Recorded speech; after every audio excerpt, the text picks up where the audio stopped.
તો જૂનાગઢની એક યુવતીએ વકીલ ભરત ચાવડા વિરુદ્ધ દુષ્કર્મની ફરિયાદ નોંધાવી છે। ત્યારે યુવતીનો આરોપ છે કે અગાઉ અમદાવાદ મહિલા પોલીસ સ્ટેશનમાં પોતાના પર થયેલા સામૂહિક દુષ્કર્મ અને અપહરણના કેસ સંદર્ભે તે વકીલના સંપર્કમાં આવી હતી।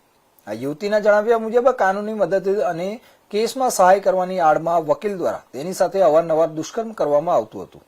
આ મામલે યુવતીએ બી ડિવિઝન પોલીસ સ્ટેશનમાં સત્તાવાર ફરિયાદ નોંધાવી છે। તો બીજી તરફ વકીલ ભરત ચાવડાએ યુવતી વિરુદ્ધ સી ડિવિઝન પોલીસ સ્ટેશનમાં હની ટ્રેપની ફરિયાદ નોંધાવી છે।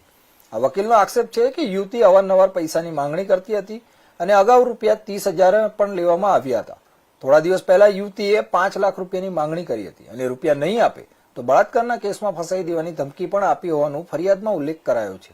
ત્યારે વધુમાં યુવતી વિરુદ્ધ જૂનાગઢ સાયબર પોલીસ સ્ટેશન તેમજ જામજોધપુર પોલીસ સ્ટેશનમાં પણ અગાઉ ગુનાઓ નોંધાયેલા હોવાનું સામે આવ્યું છે। હાલ પોલીસે બંને પક્ષોની ફરિયાદના આધારે સમગ્ર મામલે તપાસ ચલાવી છે।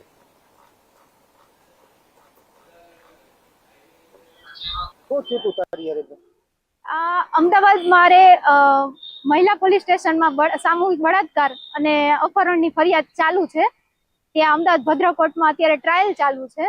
એ ટ્રાયલમાંથી હું જ્યારે પણ એ મેટર બારામાં મારે કોઈ કામકાજ પડતું તો હું અહીંયા જુનાગઢના એડવોકેટ ભરત ચાવડા છે એની સલાહ લેતી અને સલાહમાં એણે મારો ઉપયોગ કર્યો, મારી મરજી વિરુદ્ધ શારીરિક સંબંધ બાંધી અને માનસિક દુઃખ ત્રાસ આપતો અને એ આરોપ અમદાવાદવાળી જે અપહરણની ને બળાત્કારની મેટર ચાલુ છે એ મેટરમાં એ આરોપીઓનો મદદ કરતો અને મારી મરજી વિરુદ્ધ મારી ઉપર બધી વસ્તુનું કૃત્ય કરેલું છે તો એની મેં 13 તારીખે બી ડિવિઝન પોલીસ સ્ટેશનમાં ફરિયાદ નોંધાવેલી છે બળાત્કારની અને એને 24 કલાક નથી થઈ ત્યાં એને મારી ઉપર ખોટો ગુનો સી ડિવિઝન પોલીસ સ્ટેશનમાં નોંધાવી અને મારી ઉપર હની ટ્રેપનો ખોટો ગુનો નોંધ્યો છે અને એવું કહેવામાં આવે છે કે એને મારી પાસે 30,000 માંગ્યા વધારાની રકમ પણ હાવ ખોટી ફરિયાદ મારી ઉપર નોંધી છે। મેં કોઈ એવા પૈસા લીધા નથી, બરાબર, અને ઈ તો મારી ઘરમાં બેસાડવાની વાત કરતો હતો અને હું એની ઘરમાં બેસવા માટે રાજી છું। જૂનાગઢની 28 વર્ષની ભોગ બનનાર યુવતીએ બી ડિવિઝન પોલીસ સ્ટેશનમાં દુષ્કર્મની અવારનવાર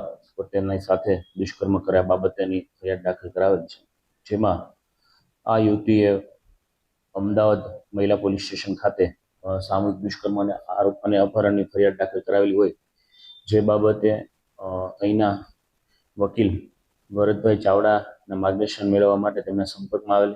ત્યારબાદ બંને વચ્ચે મિત્રતાનો સંબંધ થયેલો અને પોતાનો જે કેસ અમદાવાદ સેશન્સ કોર્ટમાં ચાલુ હોય તે કેસમાં મદદ કરવાના બહાને આ આરોપીએ તેને જૂનાગઢની અલગ અલગ હોટલોમાં બોલાવી અને શરૂઆતમાં પ્રેમ સંબંધી ત્યારબાદ પોતાને આ જે ચાલુ કેસ છે તેમાં નુકસાન કરશે અથવા તેના ઘરે પણ આ બાબતે જાણ કરશે તેવી જણાવી અને આ યુવતી વિરુદ્ધ છે શરીર સંબંધ બાંધેલા જે બાબતે તેને બી ડિવિઝન પોલીસ સ્ટેશનમાં આરોપી વિરુદ્ધ ગુનો દાખલ કરાવેલો છે।